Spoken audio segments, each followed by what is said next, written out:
네, 양문감리교회 성도 여러분, 한 주간 평안하셨나요? 오늘 이 깊은 대화의 시간에 함께 해주셔서 진심으로 환영합니다. 네, 성도님들 반갑습니다. 매일 반복되는 일상 속에서 잠시 걸음을 멈추고 우리 영혼에 꼭 필요한 양식을 채우는 귀한 시간이 되기를 바라는데요. 오늘 우리가 함께 묵상하고 나눌 은혜의 말씀은 조간희 담임 목사님의 이번 주 주일 설교입니다. 네. 요엘 2장 12절에서 14절, 옷을 찢지 말고 마음을 찢으라. 바로 이 말씀이죠.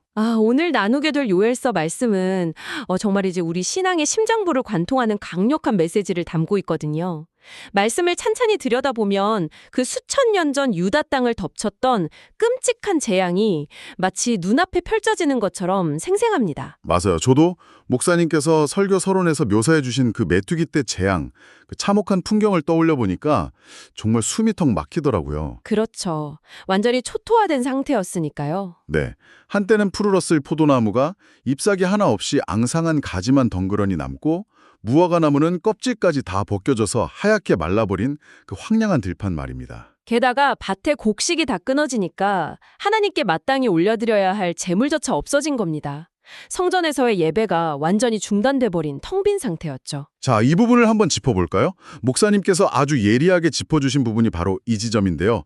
메뚜기가 휩쓸고 간 이 들판이 단순히 옛날 이스라엘 이야기가 아니라는 거예요. 네, 우리의 이야기죠. 겉으로는 멀쩡해 보이지만 속은 메말라버린 우리 영혼, 예배를 드려도 감동이 없고 기도해도 눈물이 마른 성도님들의 영적 상태를 거울처럼 보여준다는 점이 참 마음을 울렸습니다. 성도님들께서도 혹시 이런 텅 빈 들판 같은 마음으로 하루하루를 견디고 계시지는 않은지 모르겠습니다. 우리가 신앙생활을 하다 보면 누구나 한 번쯤은 그런 막막한 영적 가뭄을 겪게 되잖아요. 지금 이 방송을 들으시며 저게 내 이야기구나 하고 공감하시는 분도 계실 겁니다. 저도 깊이 공감했습니다. 그런데 여기서 놀라운 반전이 일어납니다. 모든 것이 끝났다고 생각되는 바로 그 절망적인 순간에 너희는 이제라도 내게로 돌아오라 하시는 하나님의 음성이 들려오기 때문이죠. 이제라도 내게로 돌아오라. 참 먹먹한 울림이 있는 말씀이에요. 그런데 모든 것이 다 늦어버렸다고 생각되는 절망의 끝자락에서 우리를 부르시는 이유가 뭘까요? 여기서 주목할 만한 매력적인 부분은 바로 본문 12절에 이제라도라는 단어에 담긴 히브리어 원어의 은혜입니다. 원어의 의미가 깊군요. 네, 히브리어로 이 단어는 감 아타입니다. 감은 심지어 혹은 조차도라는 뜻이고요. 아타는 지금, 바로 이 순간이라는 뜻입니다. 심지어 지금 이 순간조차도? 맞습니다. 무서운 심판이 코앞에 닥친 순간, 이미 다 늦어버렸다고 포기한 바로 그 순간조차도 주어지는 하나님의 초청인 셈이죠. 와, 너무 위로가 되네요. 사실 일상생활에서 약속을 어기고 뒤늦게 찾아가면 보통은 왜 이제 왔냐고 엄청난 책망을 듣잖아요. 다 끝났어, 돌아가 하고 불호령이 떨어지기 마련인데 말이죠. 그렇죠. 하지만 하나님의 이 감 아타는 그런 인간적인 질책이 아닙니다. 왜 이제야 왔냐고 다그치시는 게 아니라 지금이 가장 빠른 때다, 늦지 않았다, 지금이라도 오너라 하시는 은혜의 부르심인 거죠. 지금이 가장 빠른 때다. 성도님들, 혹시 영적인 무기력함 때문에 하나님께 나아가기를 주저하셨다면 이 가마타의 은혜가 얼어붙은 마음을 녹여주기를 바랍니다. 아멘입니다. 그런데 하나님께서 돌아오라고 하셨잖아요. 이 돌아오다라는 단어에도 아주 중요한 의미가 담겨 있죠. 네, 돌아오라는 말은 히브리어로 슈브라는 단어입니다. 이 슈브는 단순히 속으로 내가 잘못했구나 하고 감정적으로 후회하고 끝나는 게 아닙니다. 후회해서 멈추는 게 아니군요. 네, 가던 길을 멈추고 삶의 방향을 완전히 180도 틀어서 하나님을 향해 끝까지 걸어가는 구체적인 행동을 의미합니다. 대충이 아니라 온전히 돌아가는 완전한 방향 전환이죠. 방향의 완전한 전환이라. 그런데 막상 영적으로 지쳐있을 때는 180도 방향을 틀어서 전력 질주하라는 말이 좀 버겁게 느껴질 수도 있을 것 같아요. 아주 현실적인 고민입니다. 그래서 목사님께서 이 슈브라는 단어와 함께 쓰인 전치사 아드를 짚어주셨죠. 단순히 목적지 근처까지만 가는 게 아니라 목적지에 온전히 닿을 때까지, 끝까지라는 뜻이거든요. 목적지의 끝까지요. 대충 교회 마당만 밟고 돌아가면 안 된다는 뜻이네요. 맞습니다. 한 발은 세상에, 한 발은 교회에 걸치고 서성거리지 말고 하나님 앞에까지 끝까지 오라는 겁니다. 어정쩡하게 중간에 서 있으면 세상의 찬바람을 그대로 맞아야 하지만 끝까지 돌아와 하나님 품에 안기면 그분이 우리를 업고 가시기 때문에 참된 쉼이 주어집니다. 아, 완전히 안길 때 비로소 회복이 시작되는군요. 자, 여기서 정말 흥미로운 점은요. 하나님께서 돌아오라고 하시면서 구체적인 태도를 명령하셨다는 겁니다. 옷을 찢지 말고 마음을 찢으라. 이 대목인데요. 당시 유다 백성들에게 옷을 찢는다는 건 어떤 의미였나요? 고대 이스라엘에서 옷을 찢는 케리아라는 행위는 원래 극심한 슬픔을 표현하는 강렬한 방식이었습니다.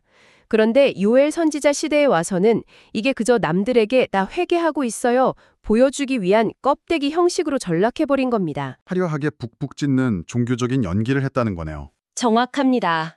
우리도 신앙생활을 오래 하다 보면 예배 때 언제 고개를 끄덕이고 어떤 그럴싸한 단어로 기도해야 하는지 잘 알지만 정작 삶의 고집은 꺾지 않을 때가 있잖아요. 맞아요. 참 찔리는 말씀입니다. 그래서 하나님은 너희의 그 위선적인 겉옷이 아니라 가장 깊은 중심인 마음을 찢으라고 단호하게 말씀하신 겁니다. 그런데 이 찢다라는 단어의 본래 의미를 듣고 저는 정말 등골이 서늘해질 정도로 충격을 받았습니다. 네, 히브리어로 찢다는 카라라는 단어인데요. 종이를 부드럽게 찢는 게 아니라 짐승이 사나운 이빨로 먹잇감을 찢어 밝힐 때 쓰는 매우 거칠고 폭력적이며 고통스러운 단어입니다.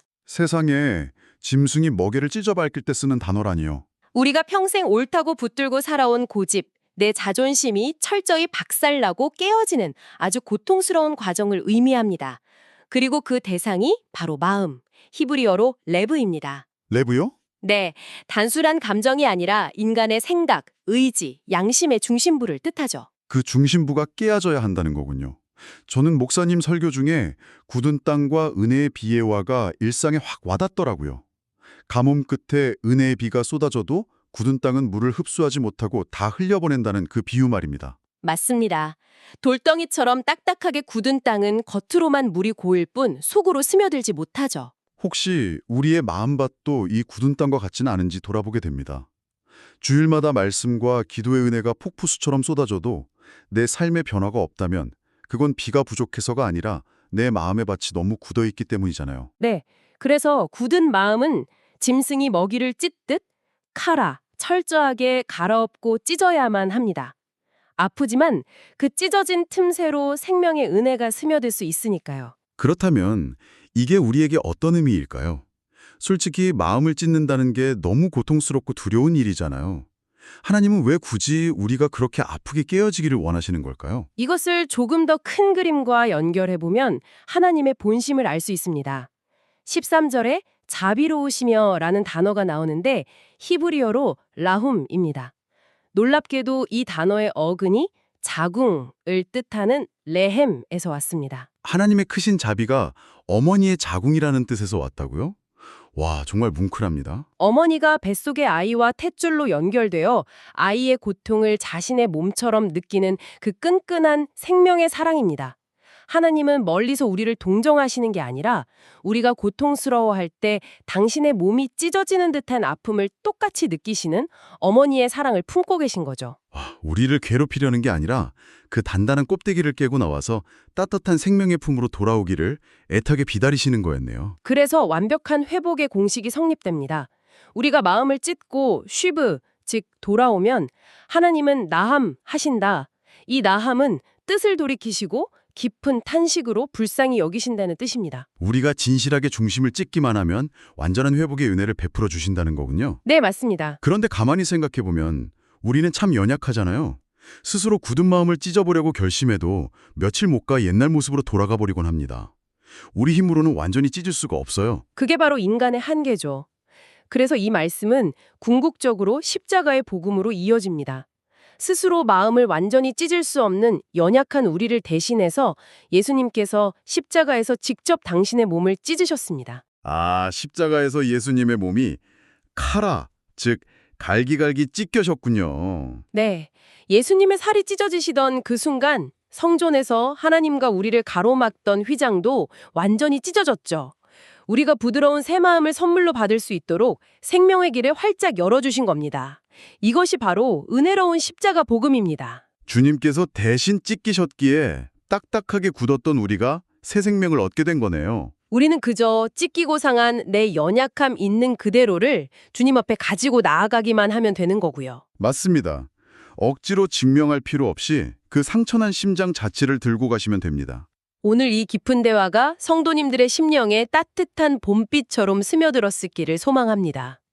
하나님께서 원하시는 것은 번듯한 직분이나 종교적인 겉모습이 아니라 숨겨온 상처가 담긴 찢어진 마음 그 자체라는 것을 꼭 기억하셨으면 좋겠습니다. 라훔, 그 자궁의 사랑을 가지신 하나님께 우리 아픔을 숨기지 않고 내어놓을 때 참된 기쁨이 회복될 것입니다. 이제 대화를 마무리하며 성도님들께 묵상 질문을 하나 드리고 싶습니다.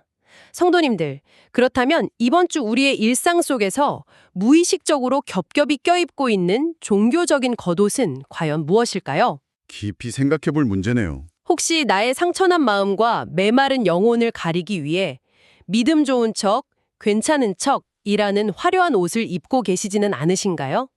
이번 한 주 그 무거운 겉옷을 조용히 벗어두고 메마른 영혼을 있는 그대로 라훔의 사랑을 가지신 하나님 품에 내어드리면 어떨까요? 네, 있는 그대로의 모습으로 나아가시길 바랍니다. 양문담리교회 성도님들이 이번 주도 주님의 크신 은혜 안에서 굳은 마음이 부드러워지고 삶의 기쁨이 온전히 회복되는 승리의 한 주를 보내시기를 진심으로 축복합니다. 오늘 함께 해주셔서 감사합니다. 감사합니다. 성도 여러분, 평안한 한 주 보내세요.